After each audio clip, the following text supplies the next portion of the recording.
On first down, they hand off to Marlon Mack. Huge hole, 50-yard line. He's at the 40, still going near sideline. He's at the 10. He's at the 5, and he will score. Touchdown, Marlon Mack.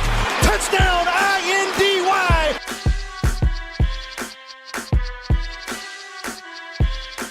And again, it's picked up. It's Darius Leonard. Leonard with a second INT, and he's streaking down the near sideline. He's at the 40. He's at the 30. He's at the 20. He's going to go. A pick six for the Maniac. Horseshoe is back, baby. The horseshoe is back.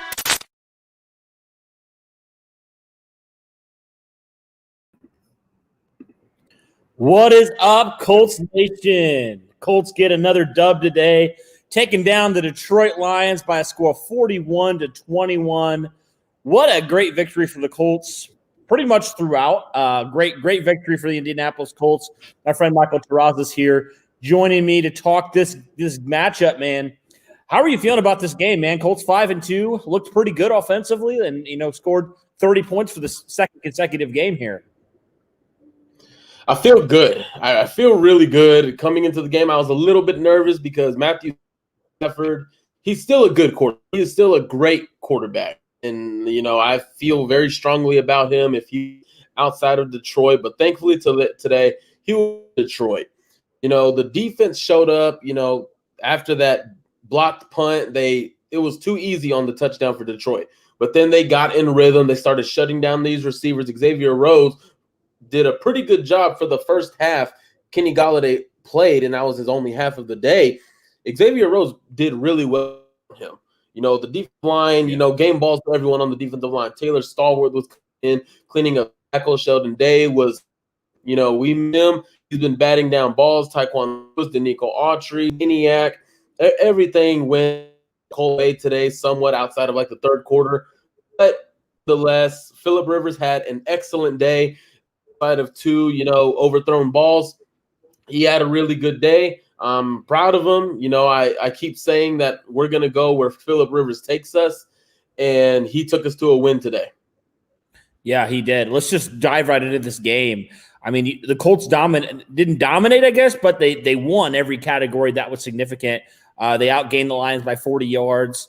They had 6 more first downs, and the thing that they did dominate in is the time of possession. The Colts had the ball for 37 minutes and 46 seconds. Detroit only had it for 22 minutes, 14 seconds.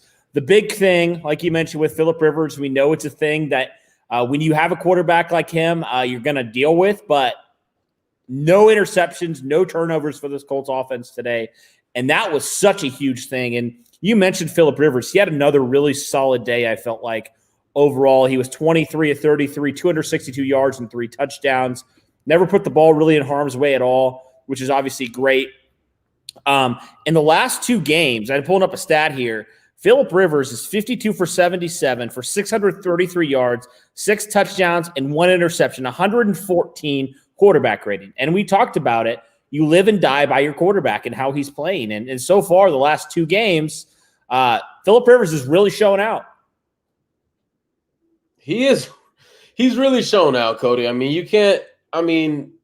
There's probably only a handful of quarterbacks that are playing better than him so far. The throws are accurate, especially that dime down the field along the sidelines to Nahim Heinz. Man, that was a pinpoint accurate pass. He's checking out of bad plays, that was my thing. When we had Jacoby Brissett, he couldn't really do that. He didn't check out of bad plays a lot of times. And today, Phillip Rivers checked out a few bad plays that I saw because he calls the audible, and it looked like they were probably going with a screen or maybe a perimeter run. He changed it up, trying to go with a corner route, an inside, anything like that. And he's playing at a high level right now, and we're seeing that because this Lions defense, they're probably average or below average, but I like to see that you do what you're supposed to do against the opponent you're facing. That's my biggest thing. That's what separates the pretenders to the contenders. When you're going out and you're just dominating your competition, doing what you're supposed to do, that's the biggest thing. And Phillip Rivers has been doing that for 2 straight games now. And he's playing at a really high level, but man, this schedule's about to turn up, and he needs to keep his level going. Speaking of guys who played at high levels, Nahim Heinz today was out of this world. He had 3 catches for 54 yards, but out of those 3 catches, 2 of them were for touchdowns. He had 5 targets. He led the Colts actually in receptions, tied with Zach Pascal for 3. Man, Nahim Heinz, and we've talked about this, whether that be on this podcast or just off air. Nahim Heinz has been criminally underused in this Colts offense, and we feel like he needs to be used more by this team. Sorry about that. Needs to be more utilized by this team in the passing attack. I really feel like they need to use him, and we see, man, he's a playmaker when he gets the ball in his hands. Look, on that first touchdown, I honestly thought Phillip Rivers overthrew him. It was a high arcing pass, and it looked awkward, but Nahim Heinz, he's not that big now, 5'9". I really don't know what his wingspan is, but he had just enough to corral that ball in. And, man, what a spin move to get into the end zone, man. I mean, those kind of plays, they don't surprise me because I saw a little bit of that at NC State. I know his athleticism, his skill set, he's able to do that. And I'm excited when he's able to show that. Now, I'll say this.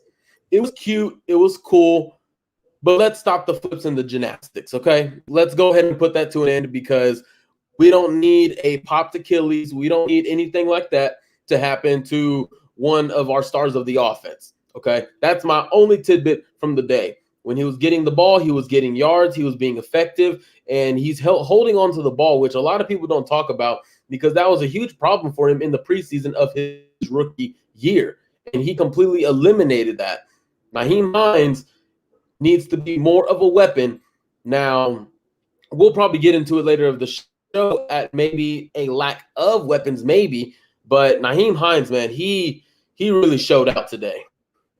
He did, yeah. Let's stay with these running backs. I mean, Jordan Wilkins led the way, man. 20 carries, he by far his most in his career.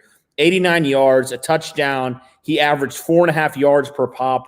I mean, Jordan Wilkins, for a guy that's gotten one carry the last, in each of the last 2 games.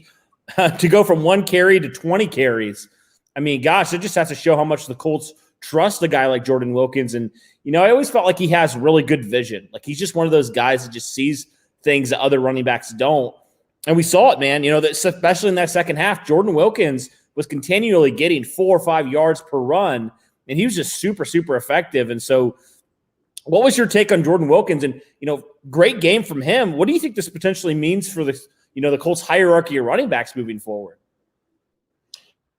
I love Jonathan Taylor. Like I said on our last stream, you don't draft up to give Jonathan Taylor 10 carries, and it's just not showing up Taylor right now. It's just not. So for that, probably from a coach's standpoint, maybe you say Jonathan Taylor's still talented. You keep him as the starter. But I'm going to switch it up. I'm starting Jordan Wilkins from now on. He's the one that's producing. When he gets the ball, he doesn't hesitate. He goes and he gets to the right hole and he picks up better yardage than Jonathan Taylor does, and he's catching the ball better. I mean, people forget that he caught a few balls today. And, today I'm rolling the dice on Wilkins right now. Jonathan Taylor, you need to earn your reps. You need to earn it.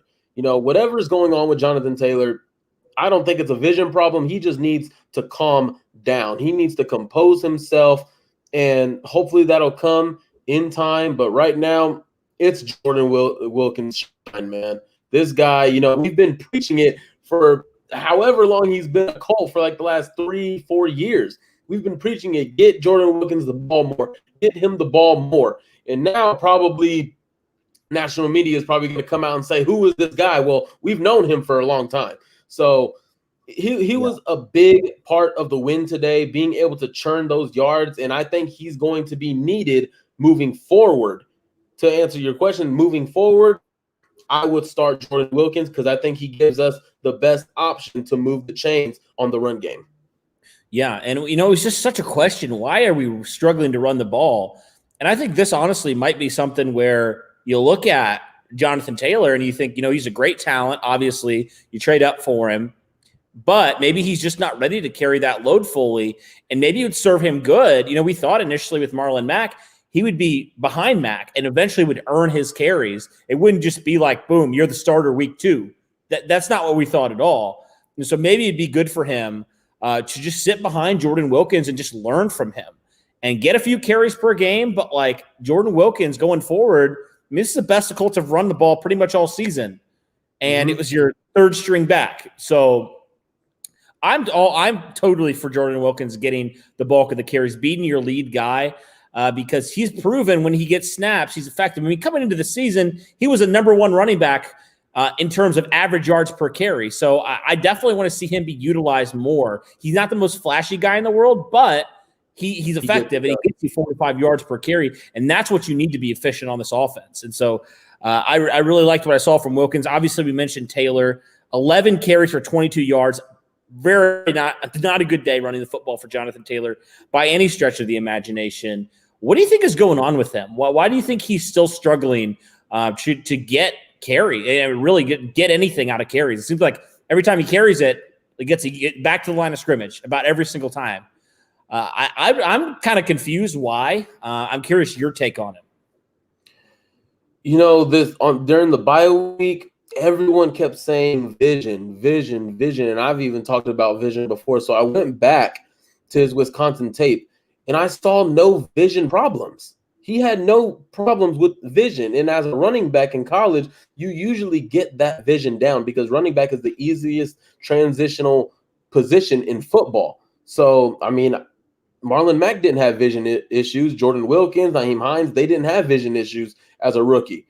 So for Jonathan Taylor, I came out of that little tape session I watched, and I just came to the conclusion that he needs to calm down.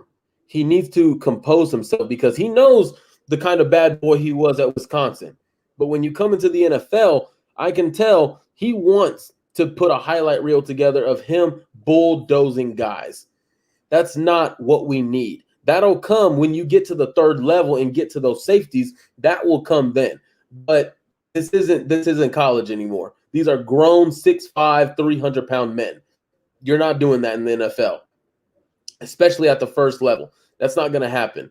You know, I don't think, hell, is he battling an injury? I don't think so. He hasn't been on the injury report at all.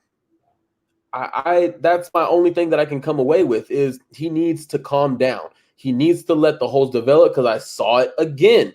He could have picked up 3 yards, but he goes to the pile and gets no gain. He keeps on doing this every week, and I don't know what it is. If Frank Reich is talking to him, Todd Rathman is talking to him, I don't know what it is. He needs to calm down. He needs to just take his time because I feel like he just gets the ball and just goes and doesn't. He's just too much in his head.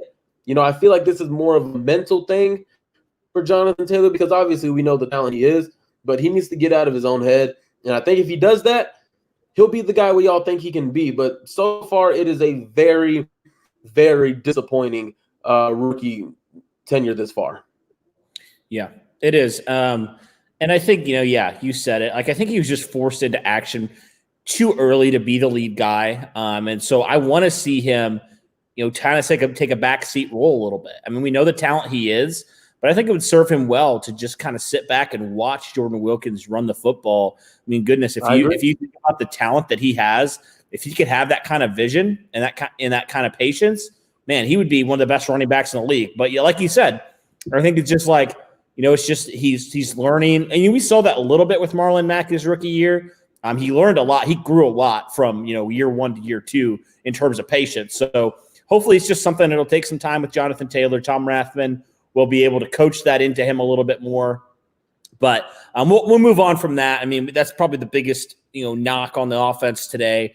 But, talking about Trey Burton also scored another rushing touchdown back-to-back weeks now in that wildcat type of formation. So that was good for him. Good to see for him. Zach Pascal had some key catches down the stretch. I liked what I saw from him. He's always just so consistent, and that's great to see from that guy. Marcus Johnson had a couple key catches as well. Nobody really popped off except for Nahim Heinz in the passing game, but all guys were consistent. There's only a couple drop passes. Nahim Heinz had one that was wide open. That could have been a first down, should have been a first down, but he obviously made up for it with 2 touchdowns. But Overall, I felt good about this wide receiver crew. Michael Pittman returned. He only had one catch today, but really I think this is what stood out. And I tweeted this out, Michael. It doesn't show up on the stat sheet, but one thing that stands out when you have a guy like Michael Pittman in your lineup is the fact that he run blocks so well. He's such a good blocker, and that is huge for what you want to do. And I'm really excited to see him just back on the field. Even if he's not making crazy highlight plays, he's helping in the run game, and that's huge. And so I would say that's great for him to kind of be eased back into the lineup and just really be using that kind of role today. And then obviously T.Y. Hilton was injured. He got injured. He was out for the game. Who knows what's going to happen with him later on. Ashton Doolin also got a little banged up. So a couple of things to keep an eye on there. Man, what is going on with T.Y. Hilton this year, man? It's just weird at this point. Cody, I got to be honest, and I tweeted this out literally, I think, like maybe an hour and a half ago. It's probably a below 20% chance that T.Y. Hilton returns next year. I'm out of answers for him. He was a warrior and he was producing, but now he's being a warrior and not producing. And people say, he's getting double teamed and everything. Well, what's the difference now to 2018 when he was a 1,000-yard receiver and he had a high and low ankle sprain? What was the difference then? And he even probably has more help now than he did in 2018, and he's still not producing. Cody, I'm out of answers at this point for T.Y. I'm out of answers. He's not getting targeted. He's not getting open. He's not catching he had a rough game week 1 a little bit while ago, but 2020 has not been the best year. His recent history tells you he's going to miss multiple games a year. And at this point, I just think of it as you have young guys you need to extend. And in my opinion, you need to go out and get a true number 1 receiver, whether if it's that by the trade deadline or in the draft or a trade during the offseason. You need a true number 1 receiver. T.Y. Hilton is not that for the Colts anymore. He's not. We have a group of quality number 3 and number 2 receivers. And, we'll see how that, performs for the Colts down the line. And if they get to January, how that turns out for him. But as for T.Y., I'm sorry to say, man, but I think this might be the last time we see T.Y. Hilton in a Colts uniform this year. Obviously he's not going to be out for the year, but a groin injury, he'll be out for like the next 2 games, and he just might be out for that Thursday night game against Tennessee. What can he do? I mean, he's conditioned. He's in good shape. Just getting injuries, not producing, not getting open. Does he sit down with Phillip Rivers? And is this a result of not having a true offseason? Could that be it? I mean, Marcus Johnson, he's performing. Zach Pascal's performing. What's the excuse for T.Y.? So at this point, Cody, a rare, situation for me. I'm at a loss for words over a Colts player. Yeah, it is weird this year for T.Y. Hilton. I never want to write off T.Y. Hilton, but, just talking about the age and the injury, it's just with any player, it's never great when you're that old. It takes a lot longer to get back than you would if you're 24, 25. It has been a weird year for T.Y. Hilton. I still believe in him. He's come back and he's proved me wrong before, but he's just been dealing with injuries the last couple years, and it's just been tough to see him struggling through those. I mean, last year he missed about more games than he played. So I agree with you. I think, unfortunately, as much as I love T.Y. Hilton, he's been one of my favorite players on the Colts for years. Yeah. It might be time. It honestly might be. And I've loved what some of these younger receivers have done, but we'll see what happens, moving forward with that. But that's just a couple injuries, notes to be on the lookout for. Let's talk about this defense now. This Colts defense, I thought had a pretty good game, especially in that first half. They only allowed 7 points. Second half, they had they were pretty good. They played pretty good too. They kind of had some dumb plays that happened that resulted in Detroit scoring, but overall, I thought this defense played really well, especially that defensive line.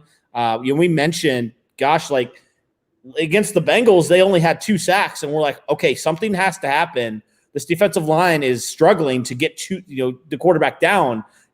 And this is a Cincinnati line that was probably the worst in the league. But the Colts defense came out today. They had 5 sacks. against Matthew Stafford. They beat him up all day. They forced 2 turnovers. I thought overall they played really, really well, all things considered. Detroit, they had 29 rushing yards in total this entire game. There was like a big end around play that happened. So you take that out of the equation, and Detroit really had nothing going on offense, especially running the football. The Colts defense, stellar again at stopping the run. They have been stellar all year, and getting Darius Leonard certainly helps on that. But, man, this Colts defense was dominant in stopping the run, that's for sure.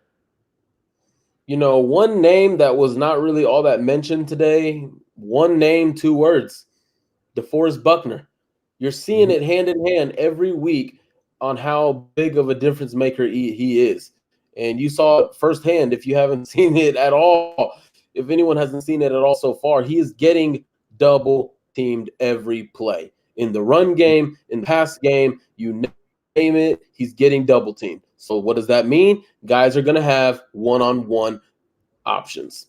Taekwon Lewis took care of business. Danico Autry taking care of business. Although Justin Houston did not get a sack, he was applying some pressure. You saw Taylor Stallworth getting in on it. You saw Sheldon Day. These guys are winning their matchup, which was a pretty good thing today. And you said it against Cincinnati. I was expecting, like 7 sacks that day, and we only got 2. And then we bounce back and get 5. And we still have a guy who's been showing flashes in his only week of practice so far in Kamoko Toure, who might be back for Tennessee. So it's exciting to see the defensive line, performing, because when you talk about depth, it might lack star names, but depth, I can't find a better one in the league. I mean, possibly San Francisco, but their guys are hurt right now. People talk about Tennessee. I mean, I don't consider them to have any stars there, and I don't consider Clowney a star either. So these guys, man, it makes me so happy to see Taekwon Lewis, man, just get sacks, because his first 2 years in the league, they were just injury riddled, man. He couldn't stay healthy, and to see him get sacks, to see him perform, dude, it just makes me smile on my couch, man. I'm excited to see him, perform at a high level. Danico Autry, Taekwon Lewis got the start over him today, and he even came in and got a sack. So he probably has something to say about his job being taken for today. So did that actually happen? I must have missed that. It did. I actually didn't realize it either. But I saw Taekwon, rewinded back, and I saw Taekwon Lewis started the game. Okay. Well, that's good. I mean, that's kind of what we hope for, honestly. I mean, how good he's been. And Taekwon Lewis, again, was very effective for the Colts. I believe he was in on a couple sacks. I don't know if they credited him with 2 sacks, but he was in there on a couple sacks. Yeah, he did get credited for 2 sacks on the day. Taekwon Lewis, again, he has just exploded this season. I've been so encouraged with what he has done. Talking about how stout this Colts run defense was, I brought up the stat here. So between the Lions' 2 running backs, Adrian Peterson and DeAndre Swift, this stat, are you ready for this? It's crazy. Okay. 11 attempts, 8 yards. That is phenomenal. Say that again? Between Adrian Peterson and DeAndre Swift, they had 11 attempts for 8 yards. That is insane. Wow. DeAndre Swift averaged 0.2 yards per carry. Oh my gosh. I mean, credit that to your guy, Grover Stewart, man. I mean, this guy is constantly plugging up holes. I mean, this guy is just, he's the biggest and baddest no-name defensive tackle in the league.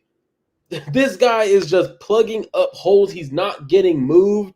And that's going to be big, especially next week when you face a run-first team in Baltimore. So today, man, Adrian Peterson, I think he still offers a team something. Obviously, he's not the guy from 2008 or anything, but DeAndre Swift got a lot of excitement for him. He's a pretty good player. And this offensive line in Detroit, they're a decent offensive line. They're a good offensive line, and they got beat today by the Colts front. And they certainly took the challenge head on, and they kept hearing, this Lions offensive line, they're sneaky good and everything. Okay, well, we're about to show them how sneaky good they are. So DeForest Buckner was plugging things up. Grover Stewart was the immovable object. Justin Houston was coming off the edge. Taekwon Lewis, Denico Autry. And then you just talk about the depth. Taylor Stallworth, Sheldon Day. These guys were getting in it. Darius Leonard, to have him back, man, in the run game, it's another big thing. I believe he led the team in tackles with 9. So it's just exciting to watch this defense for the first time in my life of being a Colts fan, man. It is exciting to watch an exciting defense. Yes, it really is. And Darius Leonard, you mentioned, it was so good to get him back for this defense.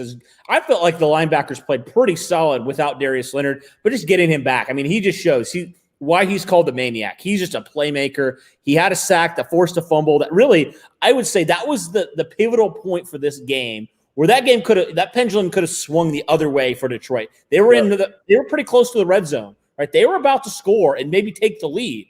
And what happened? Darius Leonard makes a Darius Leonard play, and here we are. The Colts force a turnover, they score a touchdown. The game's out of reach. And I just love Darius Leonard, man, and all that he does for this defense.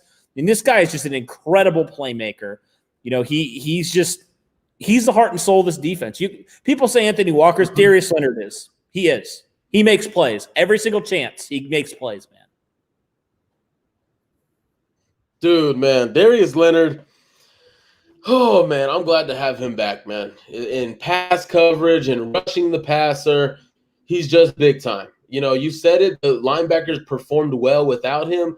And today we saw Anthony Walker get picked on a little bit in the second half when they went down and got that touchdown. But like you said, Darius Leonard made the right play at the right time, because we felt, even me sitting on my couch, you felt the shift in momentum, and they were getting what they wanted. I wouldn't say necessarily getting what they wanted. They abandoned the run. Kenny Moore was making pass deflections. Xavier Rhodes was making pass deflections. So the Colts kind of made them earn it. But what happened, and I literally tweeted it before the play, it would be amazing for the maniac to come and make a play. And then what do you know? A strip sack fumble, which we recover. And what do you know? We go down and get points. So that right there, man, I keep saying it. This game, last year's team would have lost, because I feel like when it comes to that veteran presence, DeForest Buckner, Xavier Rhodes, TJ Carey in the secondary. He's a veteran now. He's not the big name, but he's a veteran. These guys keep these young guys composed and just take so much pressure off of them, get them out of their own head and play football, man. That's the biggest thing I'm noticing with this defense. Adding veteran presence who have won at a high level. Drop Pierre Desir, bring in Xavier Rhodes, okay? Drop Marcus Hunt, bring in DeForest Buckner. Bring these guys in to make a difference, and the talented ones will make the plays. Yes, they definitely will. Yeah, I agree, man. And, it's certainly exciting just to see a dominating game like this. I mean, I mean, like you said, this Colts team has shown back-to-back weeks they are mentally tough. That was something we could not say about this squad last year. Whenever adversity came, what happened? They'd crumble. They'd crumble in the second half. And, even though there were some mishaps, even though stuff happened where you're like, oh, that could swing the pendulum the other way, they came back, they did what they needed to do. And, another thing that we said the Colts need to do if they want to be contenders is score in the red zone. The Colts were perfect in the red zone, kicked 0 field goals today. That is awesome, especially considering, the rough day, I would say, for Rodrigo Blankenship, missing 2 extra points. Although I don't count the first one against him. That was kind of a bad hold by Rigoberto Sanchez. But overall, I feel like this Colts team really dominated. I feel like the score was even a little bit too close for how dominant the Colts really were throughout this game. I was really super excited for just to see some things that we were curious. Okay, are some of these things going to be cleaned up from the week before? Is this offense going to continue to be hot? And they were. And that is certainly a great sign, great news heading into a really big AFC showdown against the Ravens, who just lost, in fact. So I'm excited to see that. And also, Tennessee lost to Cincinnati. So for those people who are saying, oh, you barely beat Cincinnati, Tennessee just got smacked by Cincinnati. So I don't want to hear anybody saying, that wasn't a good win. I mean, Cincinnati, their record will never show it. They got a good quarterback in Joe Burrow, and I would never count them out, man. So I'm excited, man. The Colts right now 5-2, tied with Tennessee for the first place. I believe Tennessee still has the tiebreaker since they are 2-0 in the division. The Colts obviously are 0-1 after that Week 1 loss, and that really stinks about that Week 1 loss now, because if you were to won that game, you would be in first place, no doubt. But, obviously you still have 9 games to go, so you still feel okay about it. But I am overjoyed at this victory. I mean, this could have been very much a trap game, and I hoped it wouldn't be. But I felt like it really could have been, especially in Detroit. But really, from start to finish, man, was excited about this team, excited about this game, really encouraged in a lot of ways. Obviously, there's a lot you need to clean up. But overall, I felt really good about this team. You score over 40 points, you feel pretty good about it. I'm certainly excited about it, man, because what we're seeing, like you said, from the offense, they're starting to score touchdowns. They're starting to figure it out. Frank Reich is starting to figure it out. And as much, what people will say about his play calling, I'm not putting it all on Reich, man. This offensive line is not getting it done in the running game. They're not. They're getting beat in the first quarter, and then even Jordan Wilkins came in and had success. That's because they doubled down, and someone had to have gotten in their face, because I feel like they manned up at halftime and started bringing the pressure on the run game.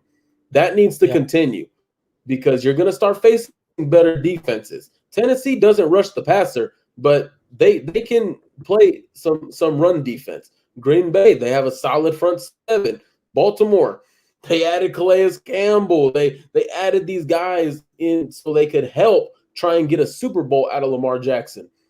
You're going to have to be able to run the football. I still want to see better play out of this offensive line, and just Phillip Rivers has got to stay consistent. I mean, speaking of Baltimore next week, Cody, I'm not sure if you've heard, but their left tackle, Ronnie Stanley, he's out for the year. He is out for the year. Wow. Yep. So Justin Houston, I don't know if Kamoko Toure will be back. He'll already have 2 weeks of practice when he's, of course, got to play next week. Practice this weekend starting Wednesday. We'll see what happens, man. That's going to be a big thing. I hope Eberflus, studies and plans for that left tackle spot, because let me tell you this, man. I have a lot of confidence, not overconfidence because of how good the Colts are. I have confidence because of at times of how stale the Ravens are. People talk about Lamar Jackson. I love him. He's a great kid. He's got a huge chip on his shoulder. But I'm going to say this. There's a reason why these experts are experts and they say Lamar Jackson was a limited passer. They're a run-first team. When he gets into a passing matchup with teams, he loses. He lost today against Ben Roethlisberger. He's lost in the playoffs. He lost to Patrick Mahomes. He got spanked by Patrick Mahomes a few weeks ago, or probably about a month and a half ago. And if we can contain Lamar Jackson in this offense, because that's going to be a tough defensive matchup for the Colts offense. But if we can contain Lamar Jackson, it's all in his legs. That's it. I mean, I don't think Lamar Jackson even surpassed 200 passing yards in this game. 2 interceptions. And if we contain Lamar Jackson, Cody, we're winning next week. We are winning the game next week. If we can contain him, which I'm putting that sole responsibility on Darius Leonard. There is no one on this defense that should get that responsibility. Darius Leonard, you're the maniac. You're gonna spy Lamar Jackson. That's why they signed Dez Bryant, because their passing game, other than Marquise Brown, there's no one on that team that scares you. That's why they signed Dez Bryant, to find someone who could possibly open things up. So I'm excited, man. I'm trying to keep my expectations here, but then I'm looking at our opponents, and I'm saying the Colts are favored, and I think the Colts might be favored going into next week's game. I mean, right now they have the same record. So, I mean, as good as we say the Ravens are, the Ravens just lost And you mentioned they just lost a key piece, their left tackle. That's huge. That's so huge. That is, yeah. And I feel like this is why I'm confident in the Colts. And maybe I'll eat these words next week. You mentioned Baltimore, they run the football. They like to run it. What's the Colts' strength on defense? They can stop the run. You can say what you want about against the pass the last couple of years. Against the run, the Colts have been stout. They have been so good against the run. Darius Leonard, Bobby Okereke, both those guys can spy Lamar Jackson. And I honestly, if you're forcing him to pass it, I mean, your pass defense is pretty darn good too. So I think it's going to really be a defensive battle, and I really have confidence the Colts are going to really contain Lamar Jackson. And that's why I'm more scared of the Packers and Aaron Rodgers than I am of the Ravens and Lamar Jackson, just because I feel like the Colts are set up more systematically and, from a player standpoint, personnel standpoint, to handle a Lamar Jackson as opposed to an Aaron Rodgers. But, looking at the Colts schedule, Baltimore obviously next week, Tennessee, who just lost. I believe their second straight game they just lost too, so they're on a losing streak right now. Then you got Green Bay, who just lost as well to Minnesota, which is interesting because the Colts thoroughly dominated Minnesota. Then you obviously have Tennessee again, Houston, Vegas. So the only game that really really scares me is that Pittsburgh game. Quite honestly, maybe Vegas just because the Colts always struggle to beat the Raiders for whatever reason. But I really feel like this schedule, there's no team that I'm like, oh, besides maybe Pittsburgh, there's little chance I feel like the Colts have to win. These are all winnable games. The Colts are set up so well to win all these games, and that is so exciting. Not saying they're going to, but saying they find in their passing offense, which is huge. They found their running game a little bit more today. These are key things playing some of these teams. If you can do that and do that well, man, the sky is the limit for this team. I'm really excited, especially because this defense is continued to play well. It really has. They had some dumb plays today, but they were dominant. They were dominant once again. I am so excited for it. I'm so excited moving forward. 5-2. I am so much more confident in this 5-2 squad than I am last year because they're not. Thinking about it, last year this 5-2 team, they were squeaking by teams. This team is dominating teams. And that is so much of a difference from this squad last year. So they're in a great position, and I have confidence they're not going to do what they did last year and lose, how many ever games they had. I guess 7 out of 9 games to close the season because I'm just excited, and they have a lot of weapons, I feel like, as opposed to last year. A lot of ways they can beat you. Man, I got to say, I'm with you. I'm more confident in this team. Like I said, that veteran presence is big time because these are young guys. These are young cats. Don't get overly confident. Don't, overestimate your opponent. Don't underestimate them. Don't do any of that. Stay the course. Stay focused. Because right now, I'm looking at it, and there's not really that shutdown defense in the AFC yet. The best probably Pittsburgh, and the Chiefs. I firmly believe that they have an average defense. Baltimore, their defense is stout. Pittsburgh just might have the best one, and I'm kind of shooing that one in as a loss because for some reason, man, we can't win in Pittsburgh. We just can't win in Pittsburgh. We're always in Pittsburgh. So, the last time they went to Indy, I think it was 2017. I believe so. So it is. Yeah, man. Other than that, Las Vegas, I think we can win that one. Houston, Jacksonville, you still got 3 games with those teams, but it's really going to come down to those 2 Tennessee games, man. And right now, I feel so confident in that. And there was someone, in a Tennessee fan base, and I'm not going to call out any names, but we had a discussion 2 weeks ago, and they were talking about we have an all-pro pass rusher, we have all-pro safeties, and I'm sitting here saying, where? Where? I'm not trying to be disrespectful, but let's be real here. Where? Don't talk about Jadeveon Clowney because he hasn't even. I don't think he's even had a yet. So we gotta calm it down, chill out, and also That first game against Tennessee is going to be a Thursday night game. So that's going to be the tough one. Green Bay, Aaron Rodgers, that bad man. And today, a really shaky game. But overall, man, I'm excited about this team. I'm starting to think, and I keep saying it, if Phillip Rivers can play like this come January, man, the Colts have a shot to get to Tampa Bay. They have a shot, okay? Of course, it's going to run through Kansas City, but we'll talk about them when that time comes, when late December comes. But this team has a shot. I'm seeing a much big difference in talent, in attitude, in swagger. And that's why you bring in the guys you bring in, and freaking Chris Ballard is the best in the business. So, yes, sir.